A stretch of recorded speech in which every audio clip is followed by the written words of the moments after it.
She said she has Minister Yukabuski and Minister Steve Clark in her jurisdiction. We are live. Thank you very much, Cynthia. We have just, it's 5:59, so we'll just wait till we hit the 6 o'clock.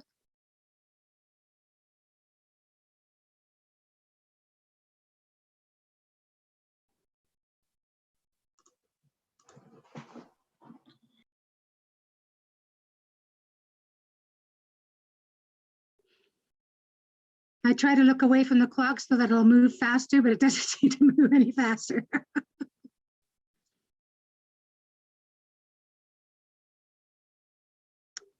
Good evening and welcome to the May 10th Council meeting. Due to COVID-19 and recommendations by Waterloo Regional Public Health to exercise social distancing and public gathering thresholds, Township Council meetings are currently being held electronically. Members of the public have been provided with the following methods to watch or participate in this open meeting electronically, including watch the live stream by accessing the meeting on the Township's page. You cannot directly participate in the meeting via the live stream, as this is for viewing only. Members of the public interested in attending as an observer or wish to speak to an item were required to submit the request in writing to the Clerk's Division at clerk@northdumfries.ca before 6 p.m. on Sunday, May 9th.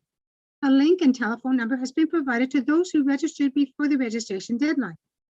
And finally, members of the public who wanted to comment on a particular item but were not available to attend the meeting virtually were invited to submit written comments at clerk@northdumfries.ca, which were provided to the mayor and council prior to the meeting and will form part of the public record. I'd now like to call the meeting to order and ask for approval of the agenda, please.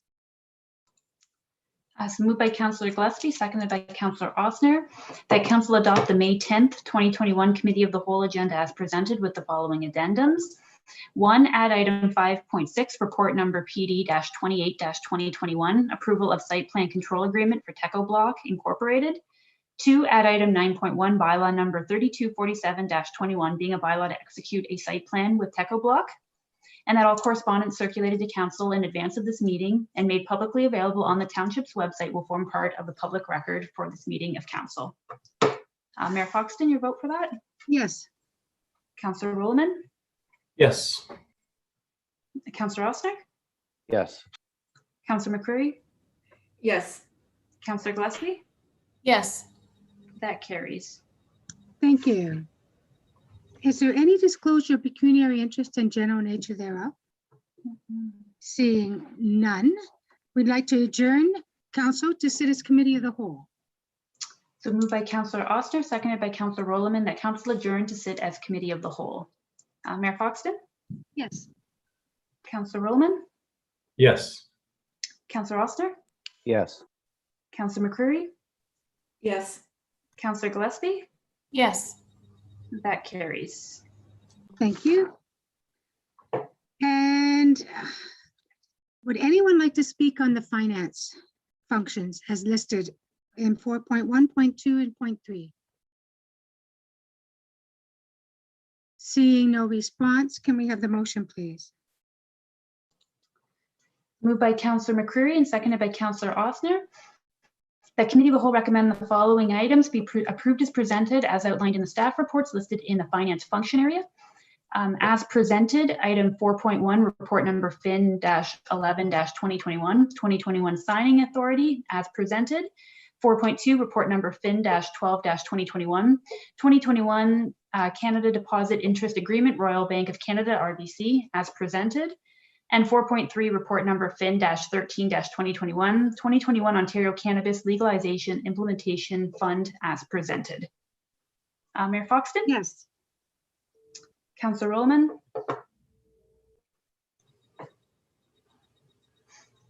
Can you hear me? Can you hear me? Yes. Yes. Yep. Thank you. Councillor Ossner? Yes. Councillor McCreary? Yes. And Councillor Gillespie? Yes. That carries. Thank you.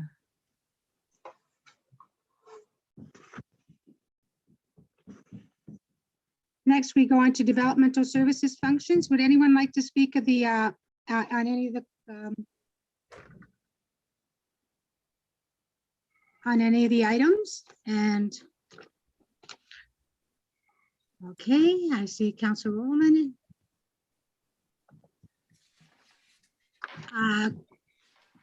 Okay, Councilor Roman, your hand was up. It's down now. Is it?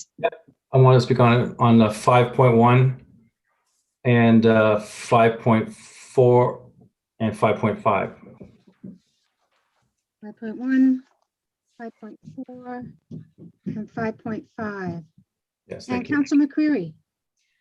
5.1 and 5.6.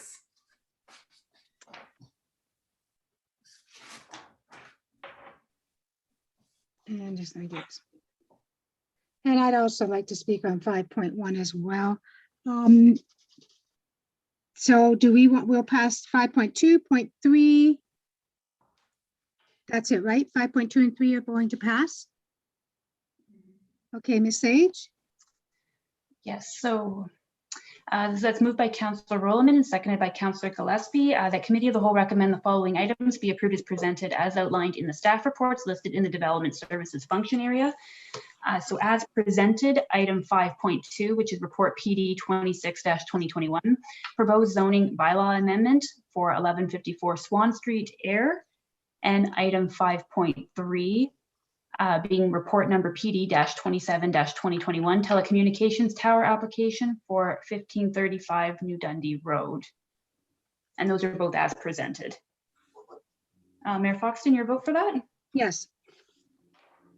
Councillor Rollman? Yes. Councillor Ossner? Yes. Councillor McCreary? Yes. And Councillor Gillespie? Yes. That carries.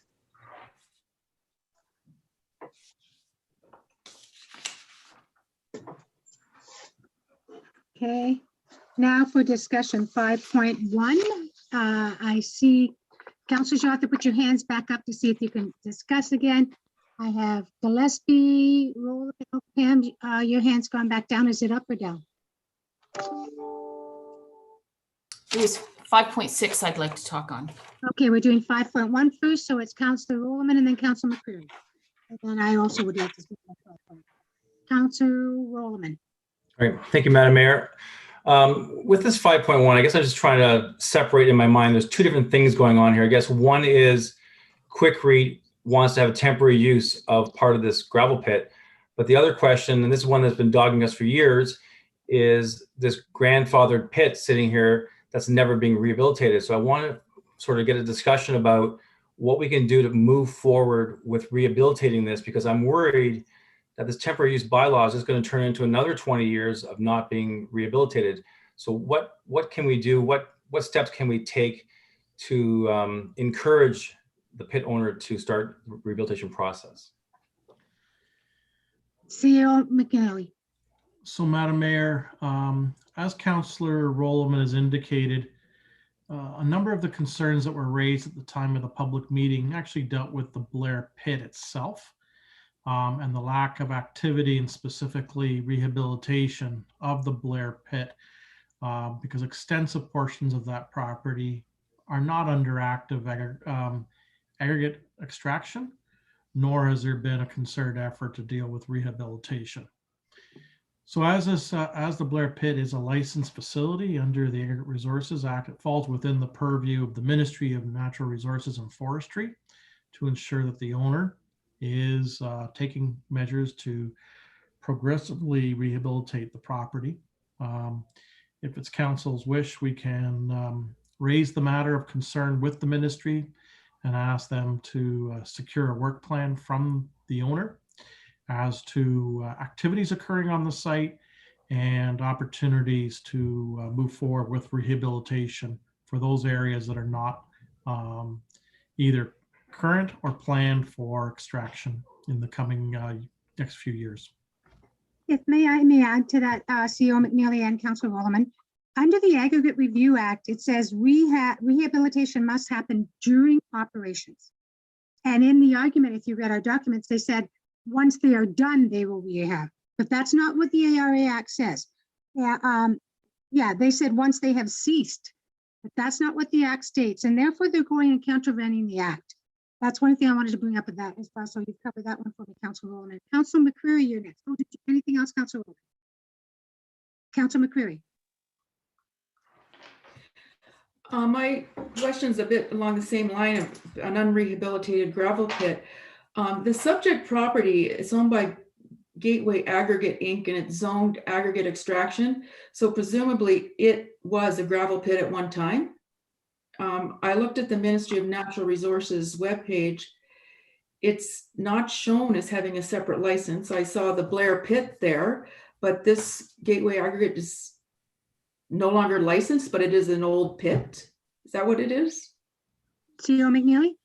So many years ago, that whole area, that whole quadrant was a licensed aggregate pit. Where Quikrete is its own separate property under title, and they have permissive zoning going back several decades that allow for their manufacturing facility. The site of the temporary use bylaw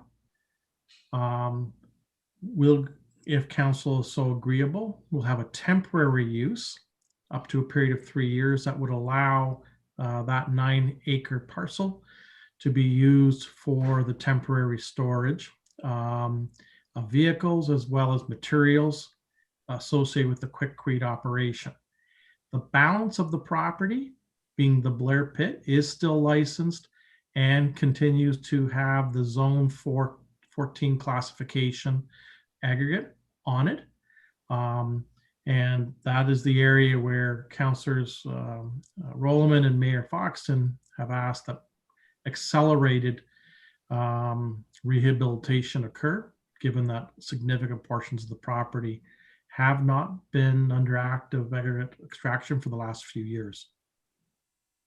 So this is actually part of the Blair Pit. Correct. Okay, because sometimes the report says it's not part of the Blair Pit. And So sometimes it's part of that land holding. There would be a lease between Quikrete and that owner to allow for them on a temporary basis to use those 9 acres to support the existing Quikrete facility. Now, one more comment or question. I guess the long-term plan here is that this 10 acres will eventually be rezoned industrial. That what was indicated in the GSP group planning justification report. And in order to do that, there has to be an amendment to the regional official plan. And what that amendment will do, it's actually going to weaken countryside protection, because currently it's very strict, like allowing an industrial expansion. But the wording is apparently going to be loosened so that this type of thing would be allowed and that the zoning could be permanently changed. I'm not saying that shouldn't be done, but it does raise a bit of alarm bells, especially when we've got so many of these unrehabilitated pits lying around, that it might be in some cases easier for the pit owner to just ask for some kind of a rezoning and turn it into industrial.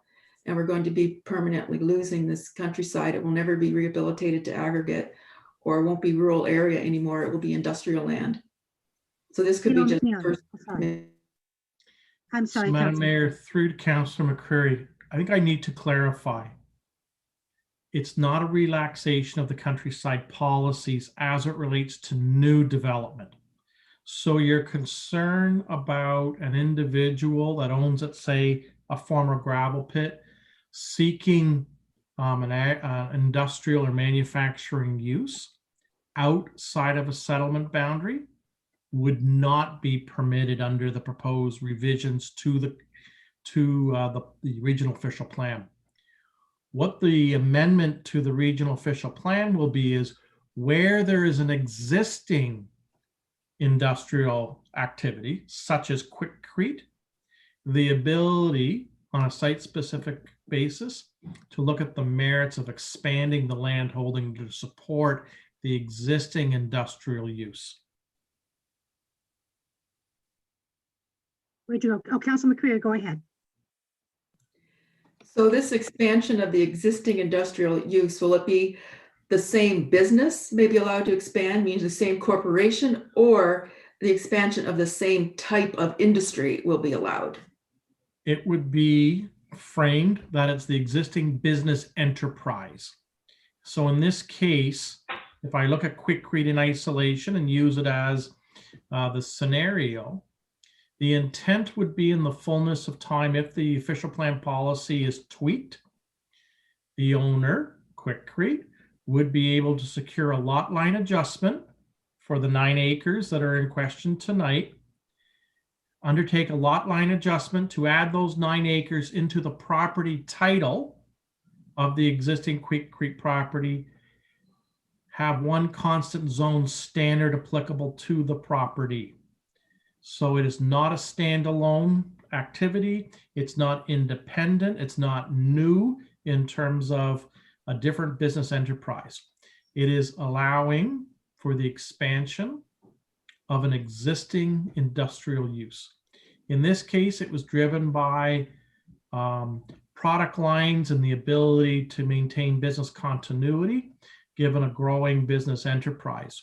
Another scenario that could have arisen would have been requiring additional land to support a septic system or the like. The way the policy was written, there was no ability to allow for an enlargement of a property for an existing industrial use. So the temporary use bylaw that's before council tonight is to allow time for the policy framework to catch up. And we believe that if that policy were to be adopted at a regional level, then Quikrete may be able to undertake a transaction to acquire those 9 acres, undertake a lot line adjustment, merge it into title with their existing property, and then there'd be a new zoning amendment to replace the temporary use to give it a permanent status as part of the existing manufacturing facility. Okay, thank you for that. Shahid, So Madam Mayor, I would like to add some comments from Mr. McNally comments. So we also circulated application to region, and region expressed no concern. And the neighboring property and surrounding areas aggregate pit and industrial nature, so it won't be negatively impact on the surrounding area. Thanks. CEO McNeely, is this falling under the new official plan update that we're looking at right now on the switch of lands to industrial? Is this one of the pieces? So Madam Mayor, no, this will not be part of that exercise. That's looking at a land budget for future employment out to 2050. The region, as part of the regional official plan review, is looking at making some minor adjustments to a wide range of policies as a separate amendment, dealing with some housekeeping issues. So this issue of recognizing existing employment outside of the settlement boundary is part of that first amendment process. And we're So led this to will believe, include will this include the Quikrete property? correct. Now, it won't identify the Quikrete property specifically. It's a tweak to the policy that would capture the issue that we're talking about related to Quikrete. Reading over the information, is everyone done? May I? Oh, Councilor Williman, go ahead. Where'd you Oh, go? thanks, Madam Mayor. I just wanted to say, though, with regards to my original question, I'm just wondering what the next steps would be to sort of put some pressure on the Blair pit. Like I'm not opposed to using vacant gravel pits for industrial purposes in this case, but I do want to know about the remainder of the land and what we as council can do to put some pressure. Do we need to pass a motion? Do we need to, like, what steps do we need to take to push this ahead a little bit? CEO McNeely? So, Madam Mayor, I've heard clearly from council, you're concerned about the slow pace in terms of the rehabilitation of the pit, the Blair pit, or the balance of the Blair pit. And I will make a point of reaching out to the ministry tomorrow to have them deal with the issue of rehabilitation, including getting a work plan and schedule from the owner as to how they're going to be restoring the property. Thank you, CEO McNeely. If I may, I think I have 3 questions. All right, the noise of the truck vehicles, The acoustic test was done in December 2000. That's 21 years ago. Go ahead, CEO Mayor, McMillan. The report that was December 2020. Oh, okay. I thought it said No, 2019. Okay. That's what the area resident thought it was. The report was done in December of 2020. Okay, thank you. And in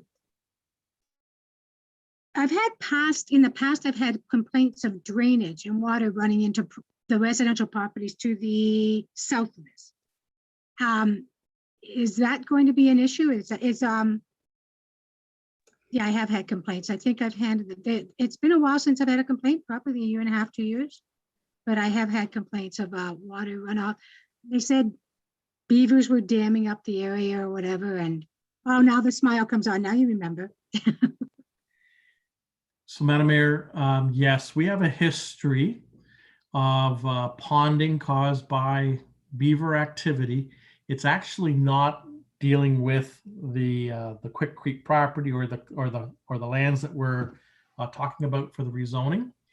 So the township has undertaken for the last couple of years a series of actions related to our chronic issue of beaver dam activities along portions of the Whistle Bear Road. And it's been in the form of two manners. We actively trap with an MNRF licensed trapper, and we use our backhoe to dig out the beaver dam structure. And there hasn't been issues in the last 2 or 3 years for it.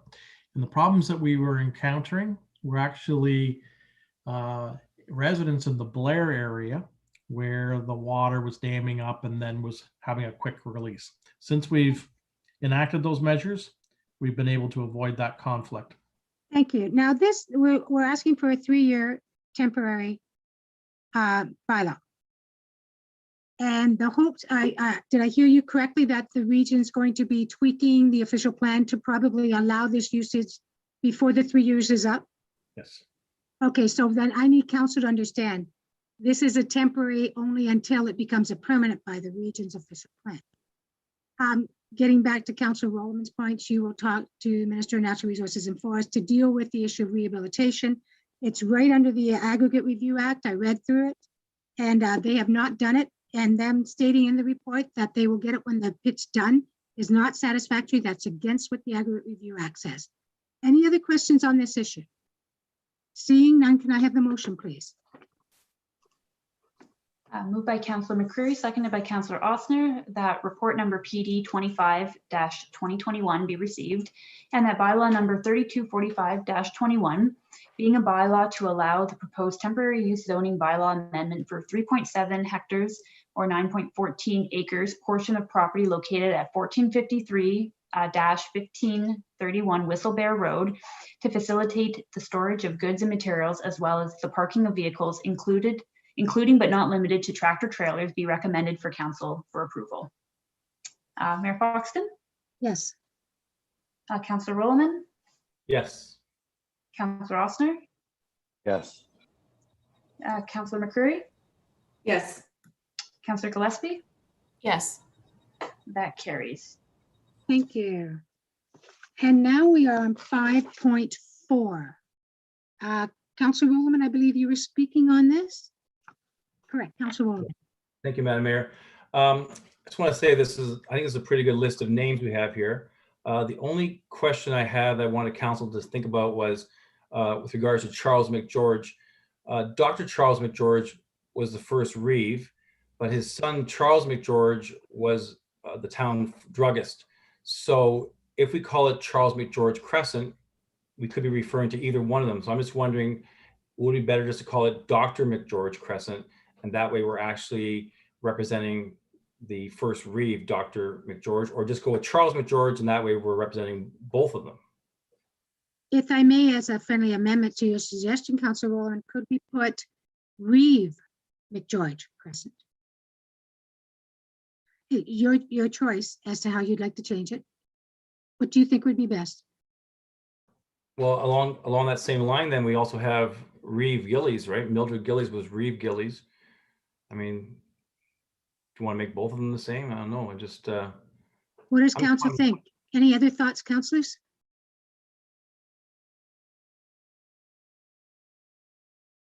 Okay, we need to give direction to staff. Leave that is or put in the word reeve. Councilor Rowland, your suggestion. Go ahead. I would be happy with Dr. McGeorge Crescent, and that was the only change I would like to see. Okay, does anybody have a problem with that? Then you don't have to read the whole motion, just as amended to Dr. Charles McGeorge Crescent, or Dr. McGeorge. Okay. So you've got that, Ashley? Sorry, that was Dr. I'm removing Charles. Dr. McGeorge Crescent? Okay. Okay, so that's moved by Councillor Gillespie, seconded by Councillor Rolleman, that PD report number 29-2021 be received as presented with the friendly amendment included as well. Mayor Foxton, your vote for that? Yes. Councillor Rolleman? Yes. Councillor Elsner? Yes. Councillor McCreary? Yes, Councillor Gillespie? Yes. That carries. Thank you. And next we are at 5.5 and count, nope, that was at 5, no, 5.4, yeah. 5.5, Council Rowland. Yes, thank you, Madam Mayor. With regards to the three names proposed, I did have some input from residents of Nithvale, and Nithvale is the area of air that's west of the Piper Street Bridge. So Piper Street and some of the older streets back there. Traditionally, that's known as Nithvale. So there was concern that if we call one of the streets in this new subdivision Nithvale Road, it's actually misleading because it's not anywhere near Nithvale. I did reach out to the CAO earlier this week late last week. And I was wondering, could we go with something along the lines of Goldie Mill Road? Because you can basically see the Goldie Mill from the subdivision. It's just around the corner. So I was just wondering if we could change Nithvale Road to, Goldie Mill Lane or Goldie Mill Road or something like that to recognize the Goldie family and Greenfield, which is very close, and not have the confusion with Nithvale. So again, that was my suggestion. CEO McNeely, is there any problem with us switching the name to Goldie Mill Road? So Madam Mayor, I did canvass the region just to see if there was a conflict with a similar named road elsewhere in the region. There is not. So my only ask is it Goldie Mill Road Lane, or is it Goldies as in possessive mill? See, Councilor Rowland. I think it would be fine to be Goldie Mill. Is it Yeah, easier? without the S. Is Yeah. it easier to say Goldie's Mill? I think Goldie Mill is probably fine. Okay, and you have that amendment, Ashley? Yes, I do. I'll make that amendment. Can I have the resolution, please? Moved by Councillor McCreary, seconded by Councillor Ostner, that PD report number 30-2021 be received, and that council assign the following street names for the internal roads associated with the Freer Riverstone condominium development known as the West Mill Landing as follows: Goldie Mill Road, West Mill Street, Mudge's Mill Lane, and that bylaw number 3249-21 being a bylaw to name streets within the Freer Riverstone West Mill Landing condominium development, file number SP-01-18 be enacted. Mayor Foxton, your vote. Yes. Councillor Rolleman, Yes. Councillor Ostner, Yes. Councillor McCreary, yes, and Councillor Gillespie. Yes. That carries. Thank you. And next is 5.6, and I believe Councilor McCreary. yes. We're being asked to approve a site plan control agreement here, but there isn't any agreement. I guess this is a leap of faith. We're just supposed to approve an agreement that is going to exist in the future. I was wondering, how long is it going to take to clear up all these items that are outstanding? And is the chief building officer going to be able to issue a building permit if there isn't a site plan agreement? CEO We're doing McNeely. this prematurely. So Madam Mayor, through to Councillor McCreary. The outstanding issue of concern is the timeline for return comments from the Ministry of Transportation as it relates to the sign off on the turning movements from the Cedar Creek corridor into the interim access driveway. There has been correspondence provided with revised turning movements from the consultant to the MTO, but as of the date of releasing this report for inclusion in the agenda as an addendum, that sign off has not yet been received from the Ministry of Transportation. The other items that were flagged as outstanding, it's just a matter of cleaning up the drawings to capture items that have been agreed to, but it's just a matter of the drawings catching up to the written commitments. But the only outstanding item in terms of a physical sign off is the Ministry of Transportation. The chief building official cannot issue a building permit in the absence of a land use and building permit provided by the Ministry of Transportation. It is deemed to be applicable law under the Ontario Building Code. So does that mean then that the chief building officer will not be issuing the building permit until the site plan control agreement is finalized formally? So there'll be two milestones. One is the site plan control agreement. The other is the Ministry of Transportation land use and building permit. And we need to pre-approve this because of why would we asked to do this ahead of time? Because I'm expecting the ministry's documentation this week, and it would allow the company to continue on with their current building program. If I wait till the 25th, they lose a week and a half of construction. Okay, thank you. Councilor Gillespie. I just wanted to make sure that, like, the Public Works had talked about stormwater control, and then K-Smart with drainage and septic tank. Has that all been taken care of? Yes, Lee Robinson took over the file looking at the stormwater management aspects, and all those items have been adequately addressed and signed off by Lee in terms of the reply information provided by the owner's engineering consultant. And as it relates to the septic system, it's been deemed appropriate by the chief building official. Okay, thank you. Thank you. Then Ms. Sage, can I have the motion, please?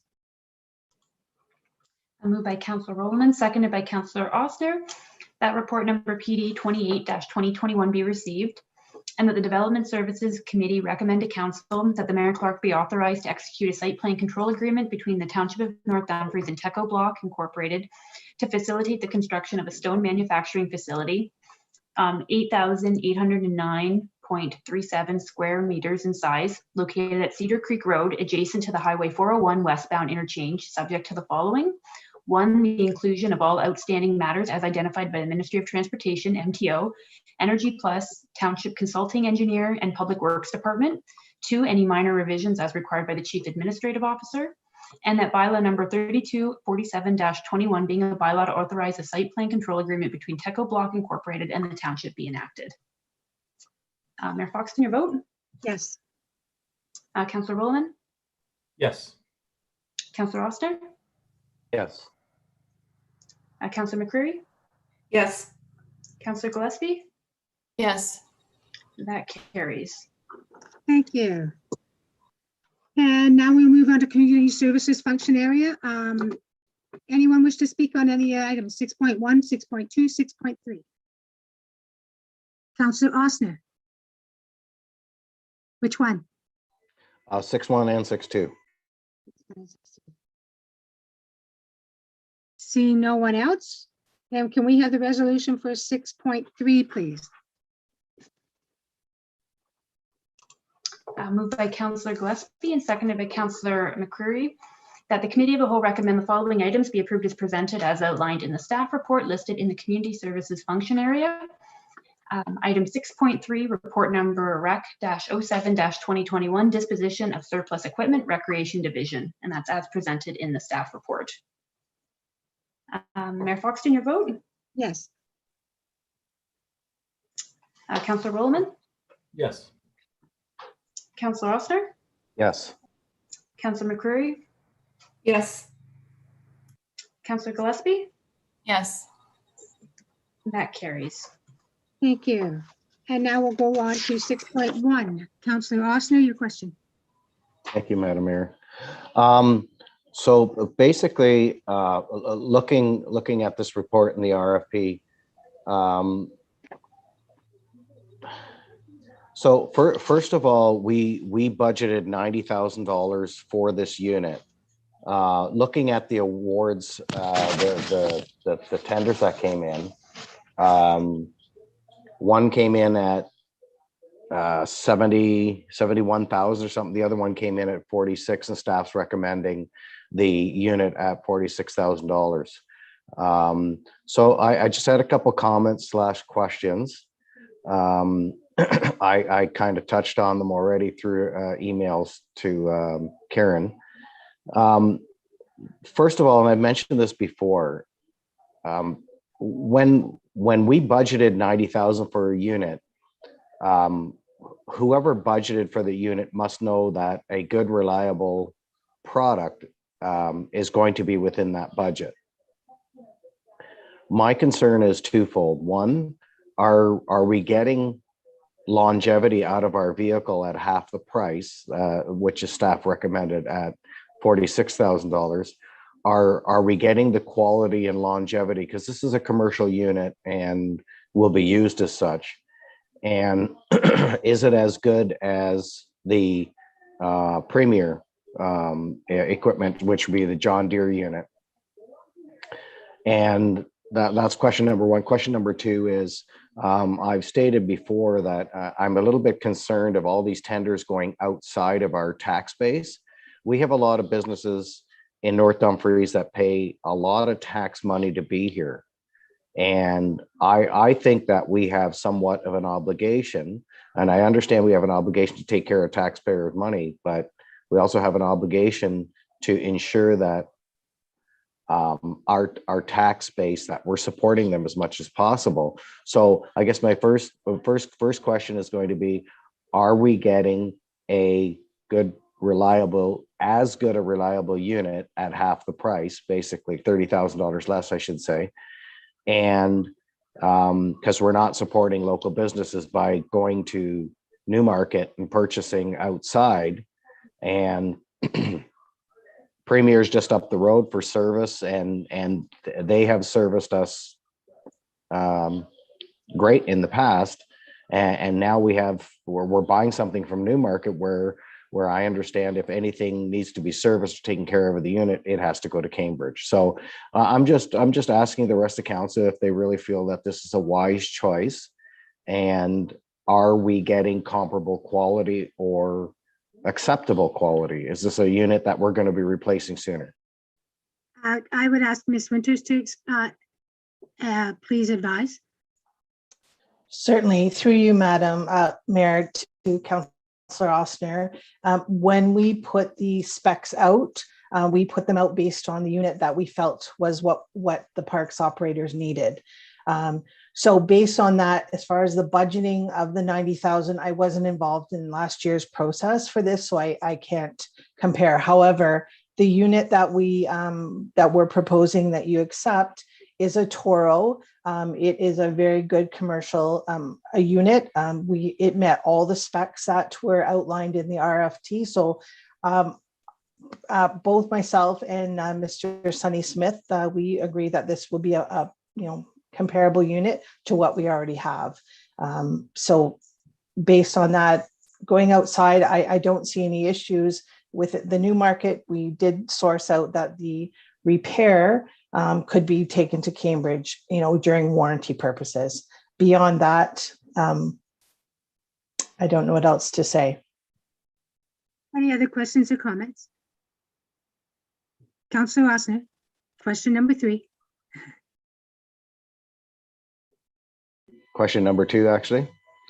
So, so you're you're comfortable with this unit, as I'd mentioned before, going outside of our tax base does not sit right with me. And when you talk about comparable units, I mean, you know, a Land Rover is a comparable unit to an SUV as a Jeep Cherokee, but one is not rated longevity, and one you get a lot more wear out of. So I mean, I guess if everybody's in agreement that let's save the money and buy the less expensive unit, I have a really hard time believing they're comparable units at a $30,000 difference. But I hope that this decision is correct, and you know, we're not going to be replacing it a lot sooner than you replace a John Deere. Any other questions? I have a quick one. What is the lifespan that we usually keep these units? Because I know we don't keep things for 10 years and 15 years. We roll them over. Is it every 4 years or every 5? CO McNeely. The lawnmowers are right now working on a 7-year replacement schedule. Longer than I thought. Okay, and that's all I have. No other questions? Comments? Then can I have the motion, please? Moved by Councillor Gillespie and seconded by Councillor Ossner, that report number REC-05-2021 be received, and that council approve the award of contract ND-RFT-04-2021 for one 8-foot zero-turn mower to Turf Care Products Canada in the amount of $46,025 plus HST, and that the mayor clerk be authorized to execute any agreements or contracts to facilitate the purchase of the 8-foot zero-turn mower with Turf Care Products Canada. Mayor Foxton, your vote for that? Yes. Councillor Rowland? Yes. Councillor Ossner? No. Councillor McCreary? Yes. Councillor Gillespie? Yes. That carries. CO McNeely, can I ask a question? In the region, we have, they do the specs just like we do, and they lay out exactly what we're looking for to the purchase. And then it's awarded in a point system. And one of the points given is points are given if it's bought local as well. So do we have that in our procurement bylaw? So, Madam Mayor, the current procurement bylaw does not have such a provision or a scoring mechanism. Staff are actually working on a new procurement bylaw, which will be presented to council in the June meeting. And we are proposing a little bit more flexibility for council as it relates to tender documents. The way our current procurement bylaw reads, tender awards are based on the lowest compliant bid. Okay, and in others, the region and a few others, the GRC as well, we don't always take the lowest bid, and there are extra points given for buying local. So I hope that'll come in our procurement bylaw. I don't think being the lowest bid should be essential. And CO McNeely, then Councillor Oster. So as indicated, the current procurement bylaw does not provide that measure of flexibility. The draft that's under preparation right now for presentation in June does have other variables that council and staff can consider as part of an evaluation and an award on a tender type project. Thank you. Councillor Oster. Thank you, Madam Mayor. Karen, would it be possible, could you please email me the model numbers of both units? Yes, absolutely. Thank you. Okay, next is 6.2, Councillor Oster. So generally, the question with this turf management, do we not have the capability to do that? Do we not have the training and equipment to carry on that turf management ourselves? Who wants this one? Go ahead, Karen. I'll start through you, Madam Mayor, to Councillor Ossner. At this time, we don't have enough fleet. We don't have the equipment needed to do this. And I honestly don't think that currently we have the staff time based on all of the activities and the parks and gardens that they have to do.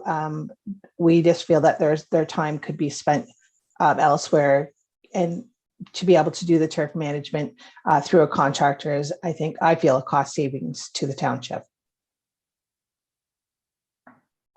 Seeing no Thank other you. questions, can I have, go ahead. I'm sorry. Councilor Austin, you done? Okay. Just to, and again, sorry, I'm trying to, because I have the thumbnails down the side. I'm trying to find where the, oh, okay, I'm getting close, sorry. So again, the Dundee Nursery, you feel has the qualifications. Again, we're going outside of the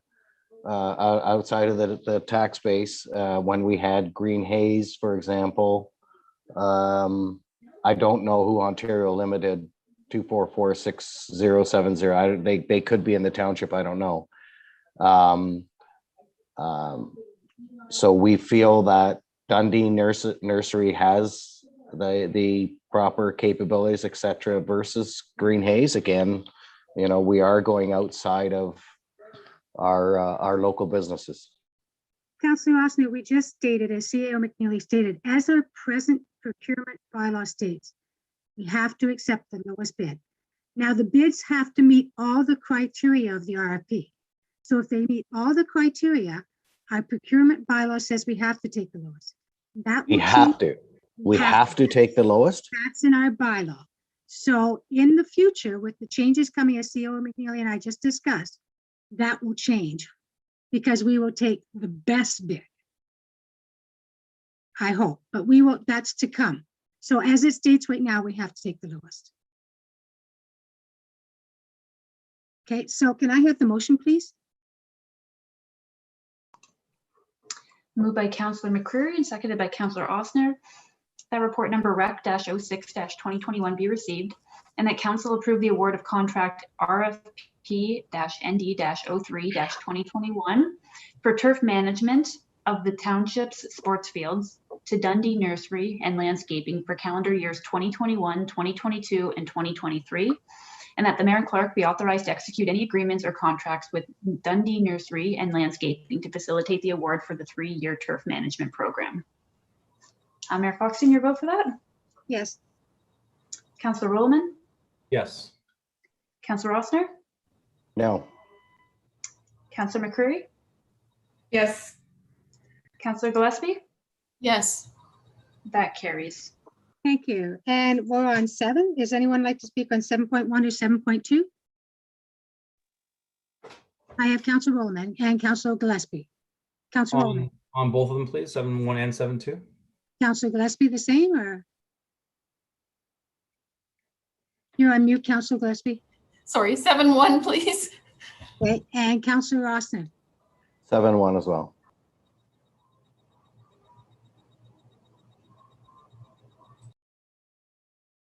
Okay, so first up, Councillor Rollman. Thank you, Madam Mayor. I'm just, after the last election, I had some residents contact me with concerns about not being able to vote with the traditional paper ballot method. I know some people did enjoy the new technology, but there's still some that wanted the old. I'm wondering, is there an option for some sort of hybrid where we can have, the online voting, but also have maybe 1 or 2 polling stations set up?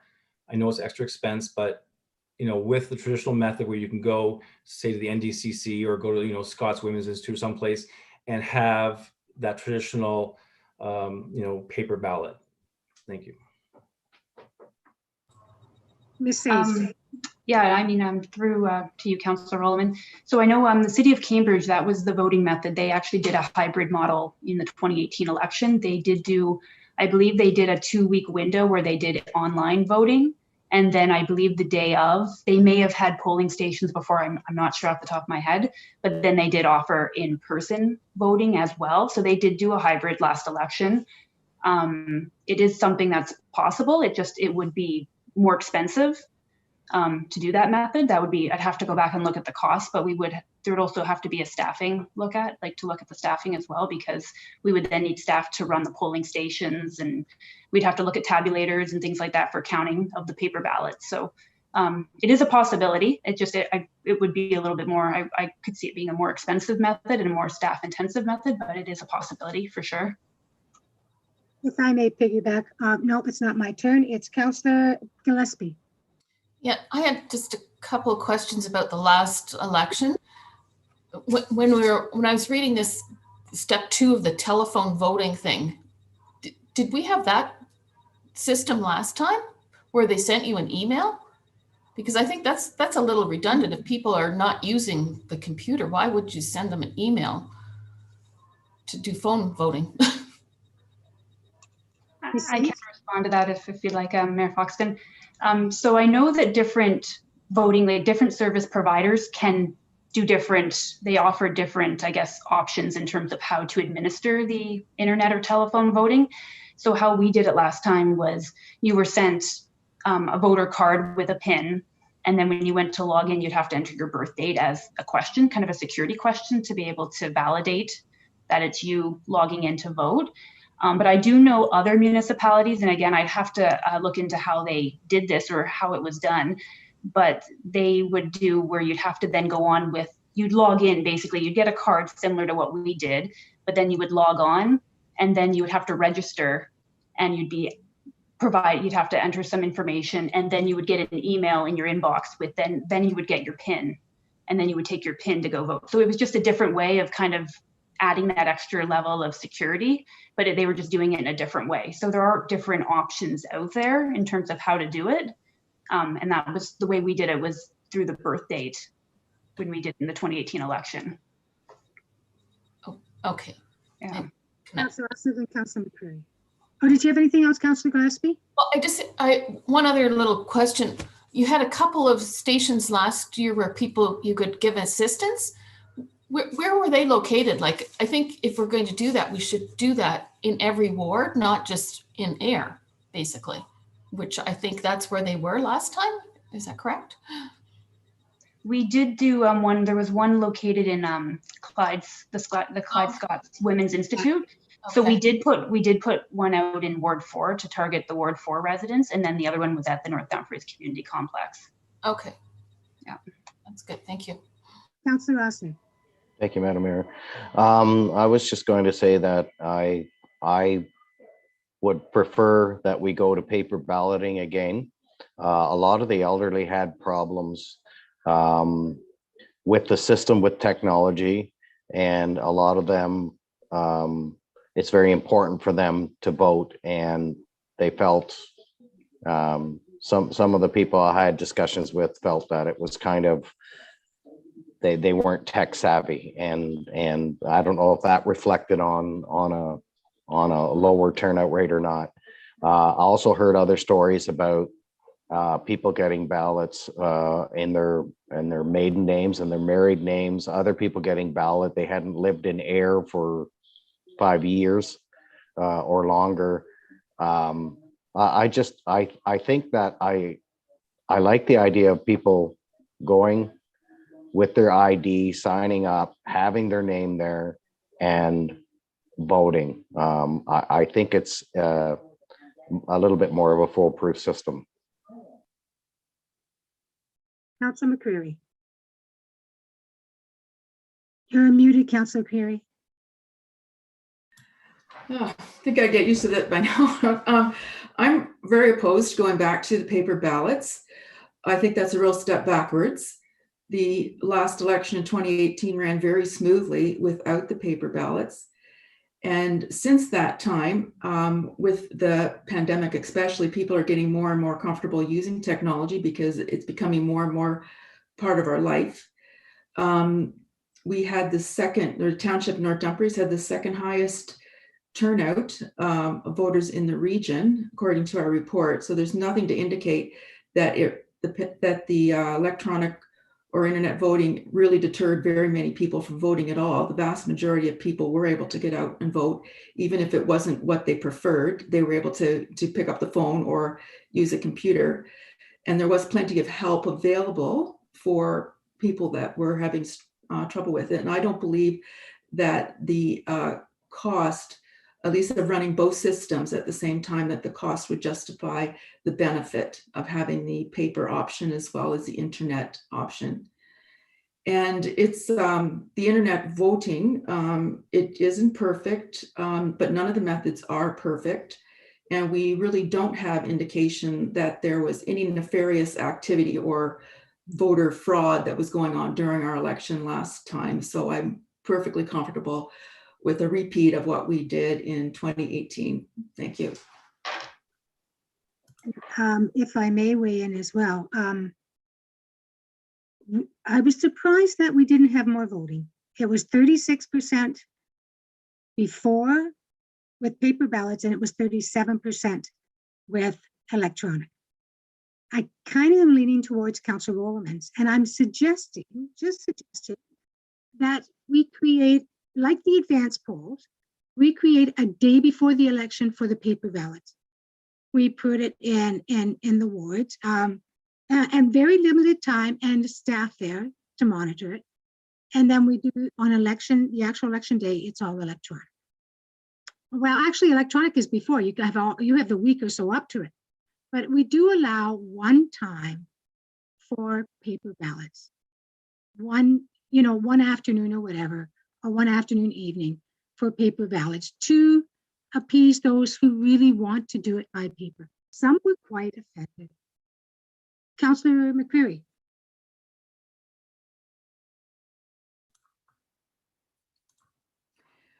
The concern I have about offering both the paper and electronic is we'd have to coordinate the systems very carefully, because you wouldn't want a situation where somebody votes twice. They come in and vote at the paper option and then later on vote electronically. So we are actually creating a more complicated system. And if our concern is fraud, then we're almost giving them another way to do it.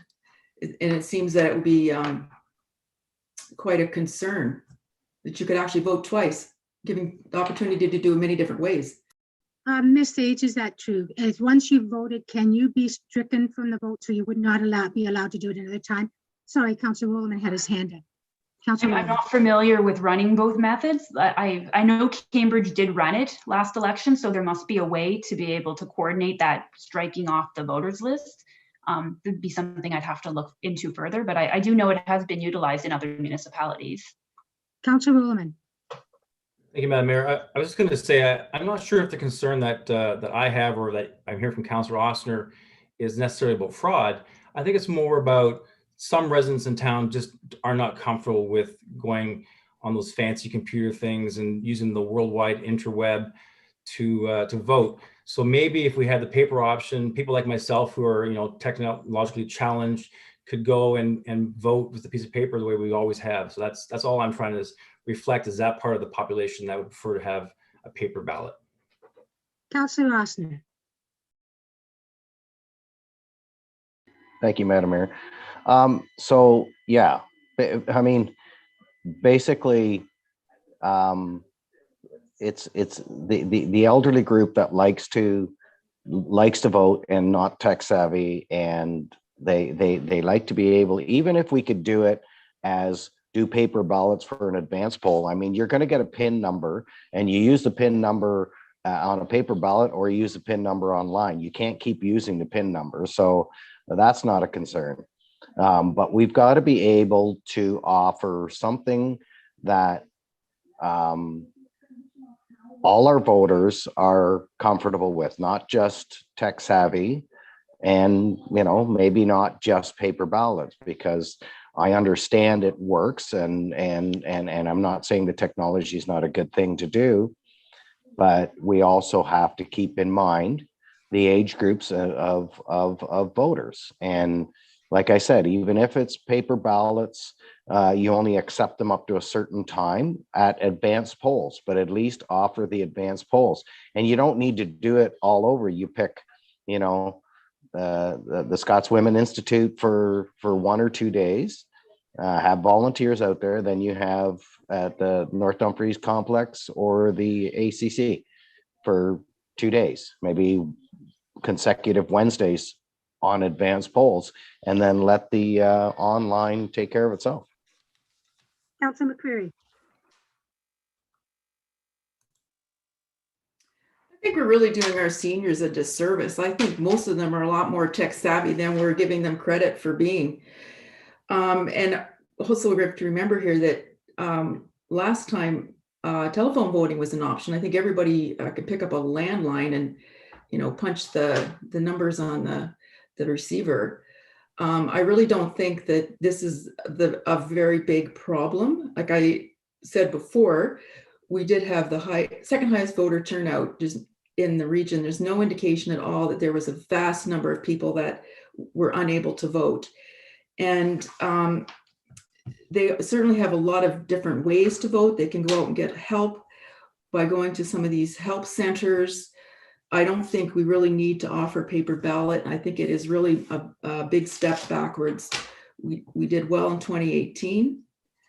We'll probably do better in 2022 because people have already been through it once. So I don't see any reason in going backwards and going back to paper ballots, even for just an option. If I may, and Councillor McCreary is right, my complaints were not from seniors. In fact, one of them was from an individual whose job is in the tech business, full-time job in tech, still preferred a paper, liked that option. Actually, it wasn't just one. I got several that way. I was surprised it was at the number of younger and middle-aged people that wanted to do the paper. I was surprised. Councillor Osner. Yeah, thank you, Madam Mayor. Basically, I'm not saying all seniors are not tech savvy. I'm just trying to be all inclusive and have all our options available, any options that we can have available for all taxpayers, not just people with computers. And you know, we're just I'm trying to make it a little bit more inclusive. And you know, if we are able to do this and the numbers are not as good, then yeah, I'll eat my own words. But I think that I think if we have both options available, it'll be a little bit more inclusive and accessible for all seniors, not just tech savvy seniors. And you know what we haven't taken into consideration? COVID. Is this the best way to go right now with COVID? And how long is COVID going to be around? As I said to CO McNeely today, the region wants to pass the My Law for mask wearing into December. And and we don't know. So I'm thinking, Ms. Sage, this is just a report for you to bring to us right now, and you'll do a follow-up report on June 14th. So do the breakdown for us, tell us how it would work for the different options and the cost factors. I'd also need to know how much we've got budgeted for the election. By the time the election comes, how much we will expect to have budgeted. The cost factors for doing a blended type form or just staying with strictly electronic. And we'll see the report on June 14th. This was just for information tonight and to give us a wake-up call and provide back feedback. Councillor Osner, do you have your hand up again? Yeah, thank you. Just a quick point. If I remember correctly, wasn't the going to this online stuff, wasn't that quite expensive? Ms. Sage. No, it's actually internet telephone it's costed out as being cheaper than if we were to do it in person or vote by mail. The cost is under the financial section of the report. It does state the price that was paid. Online voting for the 2018 election cost, it was approximately $25,000 in 2018. It works out to be about $2.75 per elector. And North Dumfries has roughly, we had 8,000 electors, eligible electors in the 2018 election. What did 2014 cost us? 2014, I don't have those numbers in front of me. So please have those for your report on the 14th. CO McNeely. So I just want to add to what Ms. Sage said. The approximate cost of $25,000 did not include the internal transfer of staff time. So for example, a portion of Ashley and Cynthia's time was actually tracked in the election cost, but it was obviously subtracted from their wage portion within the clerk's department. So it's revenue neutral as an overall levy. But I think Councillor Oster was asking about the all-inclusive. We did account for or track internal staff time devoted with the 2018 municipal election. There's one other thing to consider. In 2014, we did not have an answer to the results till, what was it, 2 in the morning? Or was it even later than that? Was it 9 o'clock the next day? In this past election, the results were within an hour.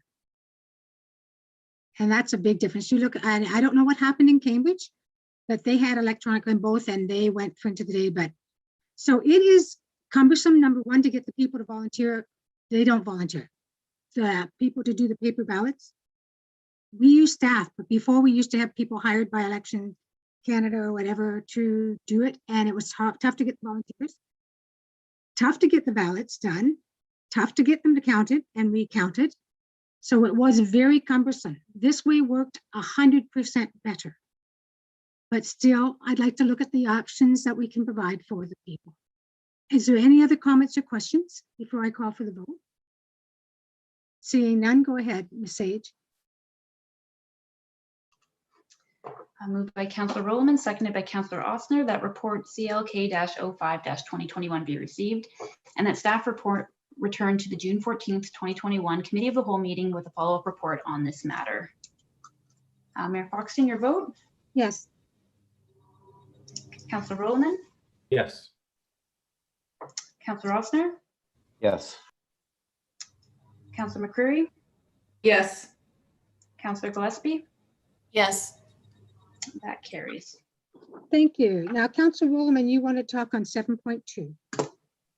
Yes, thank you, Madam Mayor. I have a couple of questions for the fire chief regarding this. The first question, he and I talked about a little bit, but I just wanted to make sure that that I'm clear on it.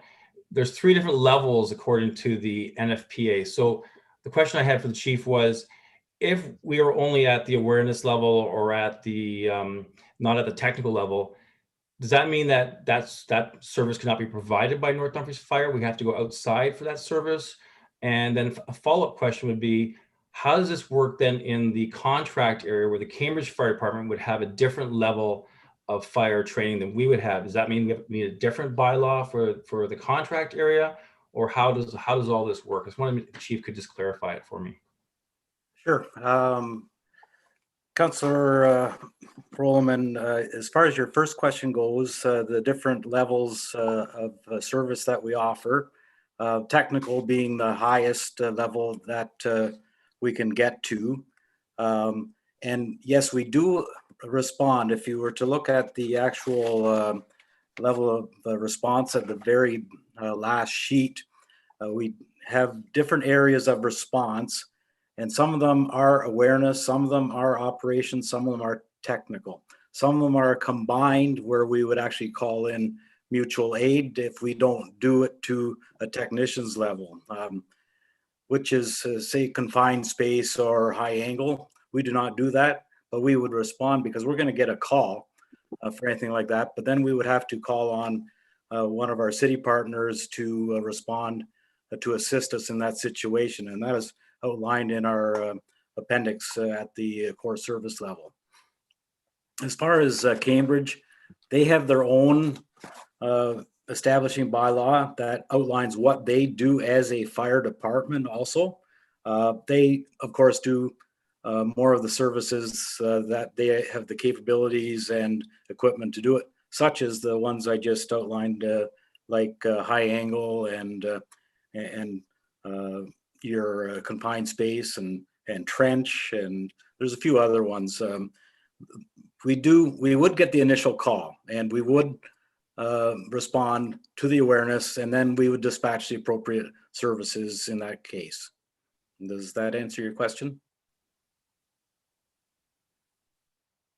Any no other questions? Can I have the motion, please?